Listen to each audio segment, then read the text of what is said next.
Hey guys, Drifter here. Today I wanted to open up by showing you a really good comeback streak that I had in a league play game where I was playing 2v4 with Baruka. The rest of our team quit out of the game once the enemy team got ahead too much, which is unfortunate because that happens sometimes. But here at the end of the game, I'm going to get a 10 kill streak and kind of come back. The enemy team could have easily won. They could have easily stayed on the point long enough, but they decided to mess with us, bouncing on and off the point to just kind of tease us, to run the game on longer and try and get a lot more kills and rack up score or whatever. What they weren't expecting is for me to just kind of come in here and be very, very mean. At this point, I wasn't defending the hard point as much as I just was killing them for the pure meanness out of it, because I was a little bit upset at that kind of player behavior. But that's what we're here to talk about today, is player behavior, and we're here to talk about lobby shopping, which is something, again, that I consider to be negative in the game.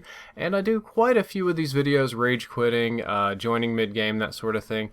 But I'm quite interested in player psychology, often the more negative decision-making aspects of it, but it is something that's interesting. And I got this idea from the previous video on joining empty lobbies. This is a huge, huge choke right here, kind of the opposite of what I just did previously. I was in no way expecting to see all of them there, and I just kind of panicked. This game here is an excellent game of domination. It is going to come down to the absolute wire. I've never played a domination game this close in my entire life. You're just going to have to see the score at the end of it. I get off to a pretty difficult start because I'm playing evenly matched teammates. It's going to be a very good game here. But in the video on joining lobbies, a subscriber suggested that, joining games in progress, or people leaving games and all those sort of things that I usually like to complain and make recommendations about, isn't the main problem. He said the main problem is really lobby shoppers. It's players that'll bounce from lobby to lobby looking for the worst players to play against, the baddest people, and they're just not going to play unless they get really, really bad enemies just so that they can kind of stomp them. It's kind of a key problem, and this is something that I do agree with. I feel like lobby shopping is a detriment to the Call of Duty online experience, though it's not as frequent as some of the other things. Surely all of you have run into this. If you're playing against a team of people and they're not winning enough, or you're beating them a little bit, the whole team will just back out and they're like, screw it, we're going to get an easier lobby, I'm not going to deal with you guys. This is also something that YouTubers are infamous for doing. I'll tell you a little encounter I had with XJaws. I've played in a game versus XJaws once in my entire life. He randomly joined a Black Ops 2 game, and I killed him twice with a shotgun, and he quit the game. I wasn't even hunting him. The first time I killed him, I didn't notice. J-Hub pointed it out. And I talked to him later on Twitter or Skype or something, and I was like, yeah, dude, I killed you a couple times, made you rage quit. And he's like, no, I wasn't mad, I didn't rage quit. And I was like, then why'd you bounce? He's like, well, if the lobby's not going well, I'll bounce. I'm the quitting king. I'm just going to quit until I find a lobby that I like. And I don't mean this as a knock against Sam. I get along great with him. Tons of people do this, like I said, especially in the PubStar community. But it's just something that is kind of a detriment to the game. I feel like it would be better if people didn't do this. But how about we look at why? Why is that? I mean, if it's so frequent, then surely there's a reason. It's not random, and it's not because everybody's just bad people. There's something about the game that makes us want to lobby shop. The first thing I want to talk about is the fantasy delivery behind video games.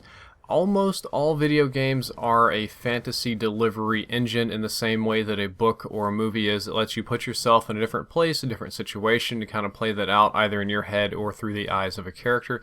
Video games are much more interactive, and typically the more popular games these days, especially Call of Duty or something like that, you either get the power fantasy, one that you're an all-powerful, you're an elite super soldier, you can do these things, you can kill all these people, or a similar to the power ones, kind of like an action survival kind of fantasy, that sort of thing. But that's essentially what these games deliver, is that big budget, that movie, that book, that epic story kind of experience, so you get to live it and you get to be a part of this power and this action.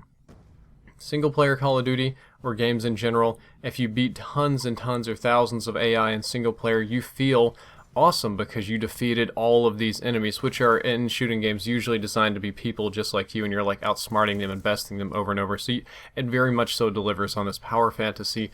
When we move into the online arena, things get a little bit more complicated, but beating players online definitely delivers this sort of power fantasy, and it tickles all of our happy centers in our brain. We win a match handedly, we win a match period, we beat good people, we beat bad people.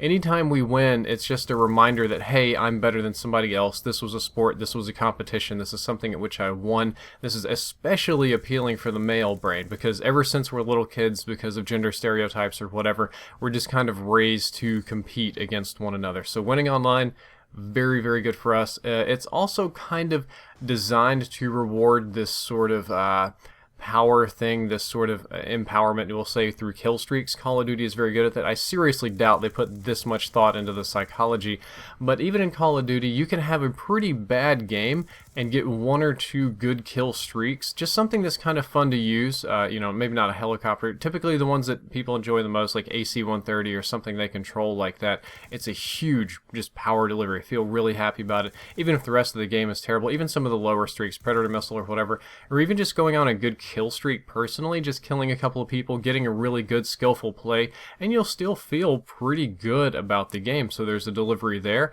And getting kills in general in Call of Duty is kind of easy. It's considered a low skill cap game because the time to kill is very low, and up until Advanced Warfare comes out, it's going to be a 2D planar shooter.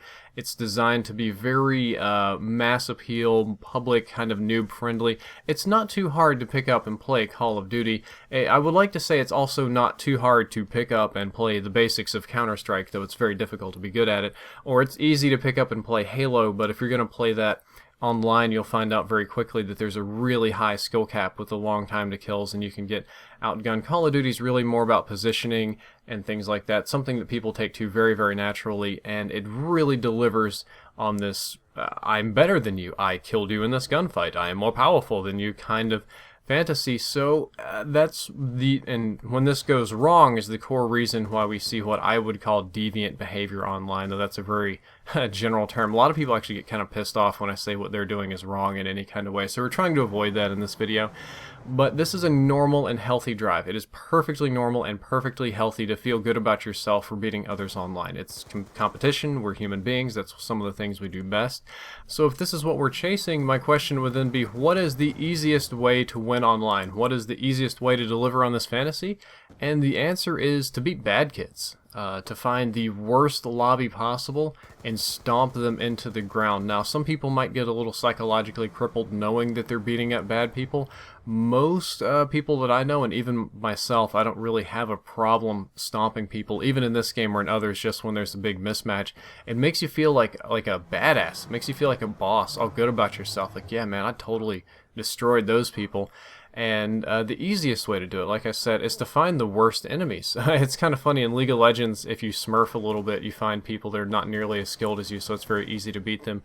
Call of Duty supposedly has a skill-based matchmaking system, especially on Xbox. That's something they brag about. But it just tries to do a best guess, and oftentimes there are huge differences in skill gaps between enemy teams. So if your game isn't going very well, if you're losing, or if you're getting beaten pretty badly, stomped, maybe you're getting stomped, that kind of sucks when that happens. It really does suck to be on the receiving end of that. It's not fun at all. It gives us the opposite of that fantasy. It's like depressing sometimes.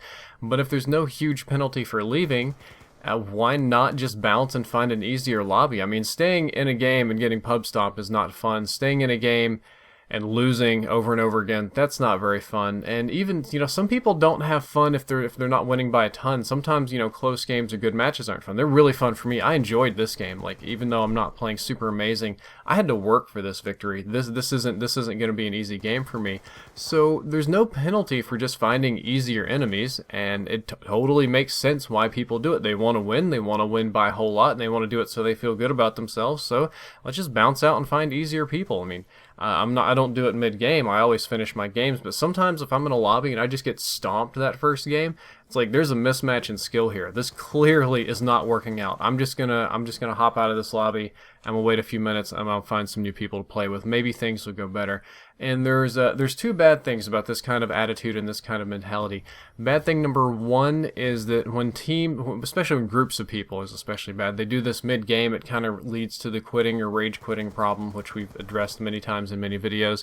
And it leads to a lot of half-empty or half-completed games, especially if you're on the winning team and the enemy team bounces because they want easier enemies or something like that. It can be very frustrating. And the other thing is it kind of lopsides the matchmaking process. Now, like I said before, there's pretty generous bounds on the matchmaking for Call of Duty, but it tries. It really does try to match you with reasonably skilled enemies. It does a better job in League play than it does in anything else. But when you have a a sort of predatory group looking for the weakest possible group, and that's all they're doing. And they're also hoping to maybe get the weakest possible group that doesn't want to back out, that wants to stay in and keep competing, or maybe it's so bad they don't even know that they can get a new lobby. It doesn't even occur to them, and leaves our top tier continually fighting it out with the bottom or mid tiers. It prevents top tier teams from placing against each other. So the middle of the pack actually doesn't get affected too much, but everything else kind of gets thrown skew ball. So that messes that up a little bit. And just personally, it's a little bit disappointing that our desire to win is stronger than our desire to have a good game. I understand why it is, but since it's just not what I am, of course I disagree with it. That's just how we as people work. And it also has kind of to do with our culture, especially in Western culture, more so in the United States than other places, but other places as well. It's all about winning. It's all about I'm right and you're wrong, I won, you lost. And it's not necessarily about this was a good game, that was a bad game, I improved, I learned something, we exchanged. It's all the one or nothing and not the experience, which is a little bit unfortunate. And when it comes to how do we fix this, I'm going to say I really don't know, because I honestly believe that this sort of disconnect between the video game power fantasy and online environments where you can't deliver a win every single time is the cause of almost all toxicity in almost all video games. Toxic Call of Duty players, toxic League of Legends players, people that rage quit, people that DDoS, people that hate each other. This is kind of the cause of it, because we all want to win, we all want to be considered good and great and awesome and these sort of things, but we can't. It deprives us of this goal, of this drive. It causes a ton of problems, and it leads to some very unusual behavior. And we're getting down to the end of the game here, and we got very, very, very lucky on this one. Capping that flag at the very end was a lifesaver. I hope you enjoyed the video. I hope you learned something useful. If you did, don't forget to like, favorite, and subscribe. And this was a really good kill cam right here. It just really was. Drifter out.